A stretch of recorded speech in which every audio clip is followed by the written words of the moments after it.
Welcome to the Meitheal training videos. This is the second in a series of 3 videos, and this video is all about maximising sales opportunities during Meitheal. Meitheal is really a golden opportunity to convert global business, and there are really 2 key ways to create business opportunities at Meitheal. The first is through appointments, face-to-face appointments with buyers. On day 1 of Meitheal, you get 36 appointment opportunities, and on day 2, you get 26 appointment opportunities. Each appointment lasts about 10 minutes. That's an awful lot of opportunities to meet different global buyers and convert business from different global markets. There are also multiple networking opportunities at Meitheal, and this is really where the fun is. There's an industry networking dinner in Weston Aerodrome on day 1. And on day 1 and 2 at Meitheal, there are multiple tea and coffee breaks and lunchtime breaks where you'll get to meet global buyers in a more informal environment. Let's take a look at the Meitheal appointments. Imagine all of those appointments and you only get 10 minutes for each one. So it's highly recommended that you prepare and rehearse.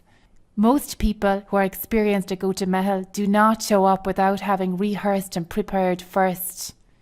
Remember, you reflect not only your tourism business, but also Destination Ireland.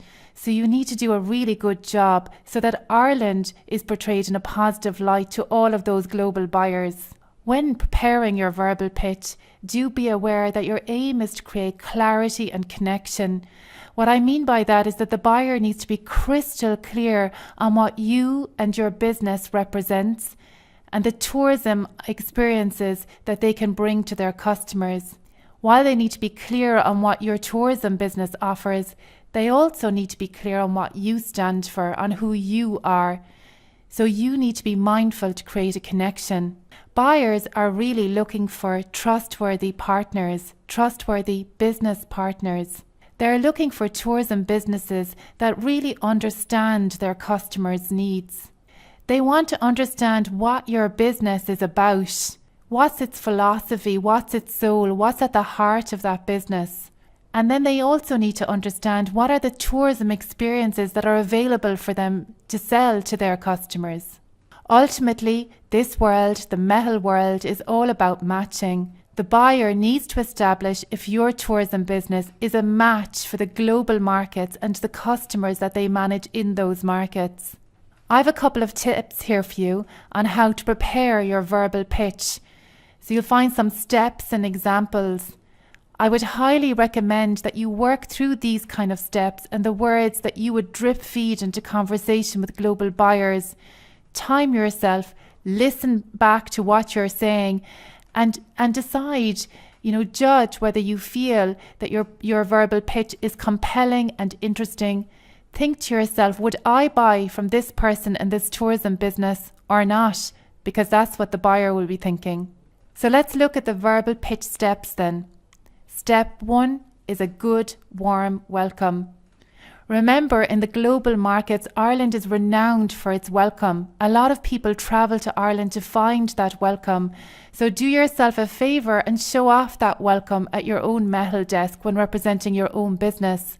I'd say something like, "Hello, my name is Mary and I represent whatever tourism business I represent. I have been really looking forward to meeting you." As the next step, I would highly recommend that you demonstrate that you've done your research. Meeting buyers is a bit like meeting someone who has the potential to become a friend. So you need to show them you've gone to the bother of finding out something about them. I would always say be buyer aware, be crystal clear, show off the fact that you've done your research. You might consider saying something like, "I see from your profile that you cater for special interest gardening groups. Can I also ask if you cater for FITs?" As a next step, you really do need to think about routing the buyer. I make a note of this step because a lot of Ireland businesses tend to go off on a hack discussing their business without giving the buyer any understanding of its location on our island. At Meitheal, you're provided with a map, and you should really use that map to clarify your tourism business location. You could say something like, "My name is Mary. I represent the Printing Museum in Tipperary, which is part of Ireland's ancient East. We are really proud to be located in a beautiful Irish village overlooking the river Suir. The next step we've noted is creating trust. Remember, you reflect your business. And although the buyer won't say it, what they're really thinking is, as they listen to each word you're using and your behaviour and your demeanour and the welcome that you've provided when they first came to your desk, they are really looking to assess if you're trustworthy, if your business is reliable. Would you let them down? So remember, with every word you choose and with your entire demeanour, the buyer is trying to assess if you are reliable and easy to work with. Most importantly, step number 5, you set out your stall. Irish tourism businesses attend Meitheal to sell. So it can be disappointing if you do a super job at portraying your business, if you do a super job at showing that you're a reliable person to work with, but you don't make the buyer understand the tourism experiences that are available for sale. Remember, the buyers are looking to buy, so you need to make them aware of what is available to sell. Set out your stall. In the screenshot to the right here, you will see an example of a tourism business, the kind of stall that this tourism business might set out. You may even think it useful for your business to group tourism experiences according to general experiences and premium experiences. So general experiences tend to be priced at a lower price point and might appeal to the masses. Premium experiences are likely to have a higher price, and they are really of interest to leisure travellers who have a higher budget to spend on their holiday, or perhaps to a leisure buyer who has a particular interest in the subject that your tourism business caters for. Really, I would highly recommend in your preparation that you write down words and you practice using words that serve to create a picture of what your tourism business offers. You carefully choose words that give a clear insight into the tourism business offering. Remember, the buyer is sitting in front of you at a desk. They're not in your tourism business. They cannot appreciate the full experience. So you need to choose words that make them see that experience within a 10-minute time slot. It is also very important that you reinforce the words that you choose to make the buyer understand with really strong visual imagery. Again, I would prepare that imagery, making sure they're of the best quality and that they show off my tourism business in its best light. The visual aid really serves to reinforce what we are saying using words in the verbal pitch. A must-ask question every time you meet a professional travel buyer at Meitheal is how they contract. Diverse global buyers contract in diverse ways. The question you really need to think about is, does the buyer contract directly with Ireland tourism businesses, or does the buyer work in partnership with another travel buyer? Many global travel buyers contract directly with Ireland tourism businesses. Often those kind of buyers are from large companies, and they also tend to have a large English-speaking market. Many global buyers work in partnership with other travel buyers. For example, many global travel buyers work in partnership with local Ireland tour operators.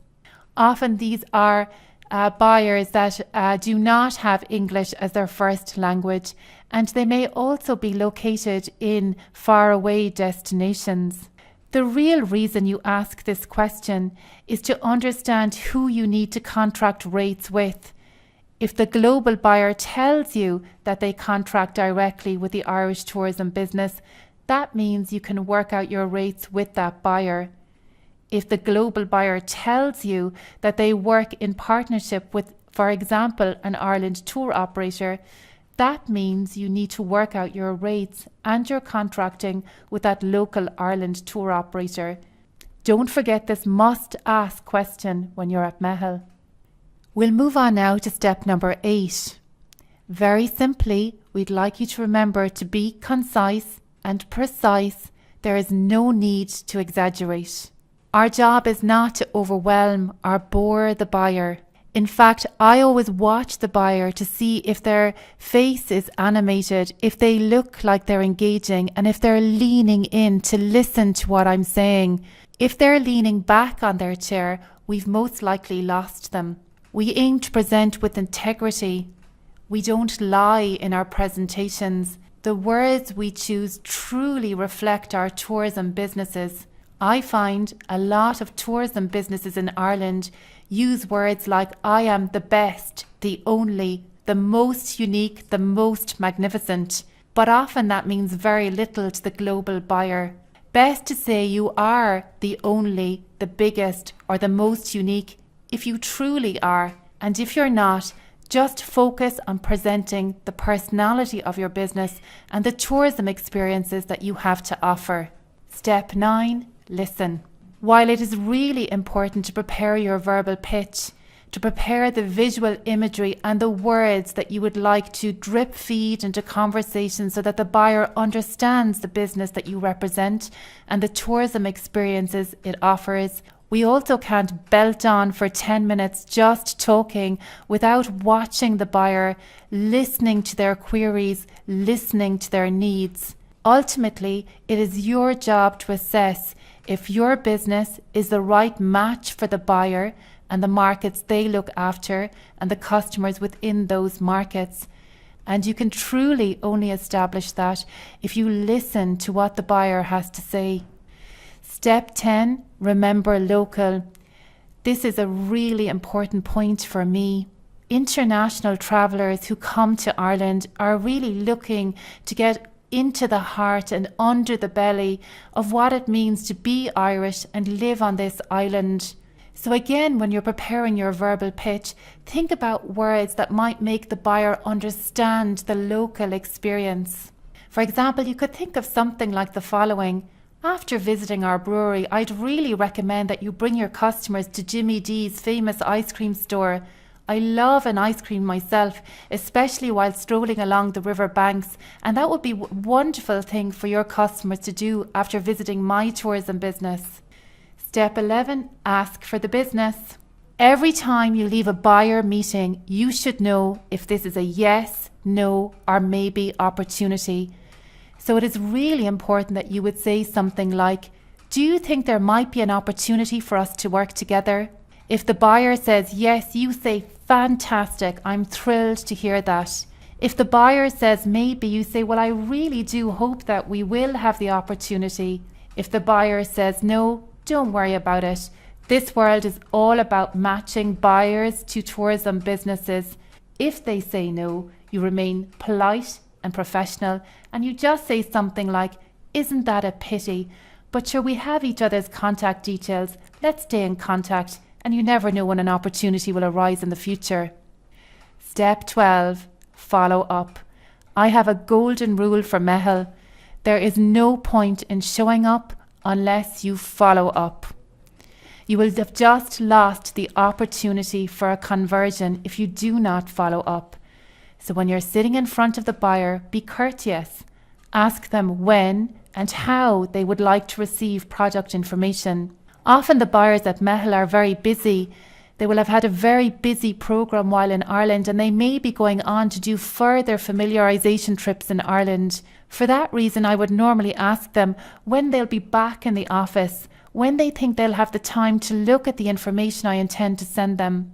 I'll make a note of the date that the buyer says to me. I'll put that date in bright lights in my diary and I would make sure to follow up on exactly the date that we've agreed, because my job is to show the buyer that I am trustworthy, easy to work with and reliable. One of the best things about Meitheal is getting to meet fascinating people from all over the world. And networking offers some fantastic opportunities. If you take a look at the picture on the right, you can see this is normally how people feel when they attend Meitheal networking events. It is all about creating a really relaxed environment where buyers and tourism businesses feel comfortable enough to walk up, say hello, introduce themselves and have a conversation. So that's what I would recommend. Don't be afraid. Walk up to those buyers, smile, say a big hello, introduce yourself. Maybe prepare a little verbal pitch of 1 or 2 lines so you can get what you represent and what your tourism business represents across. Make sure and get hold of the buyer's business card and protect that business card like it's gold, because every business card is an opportunity to follow up with the buyer, and every follow-up is an opportunity for a conversion. So my big tip on networking is be brave. Remember, this is a professional travel event. The buyers are there to learn and to work. So you'll be doing yourself an enormous favour, and you'll also grow in confidence if you learn to just walk up and say hello. I'd like to thank you for watching this Meitheal video today. Don't forget now that this is one in a series of 3 videos, and I would highly recommend that you look at the other 2. On a final note, remember to be brave, rehearse and prepare, and you will have an incredibly successful Meitheal. I wish you the very best of luck with that.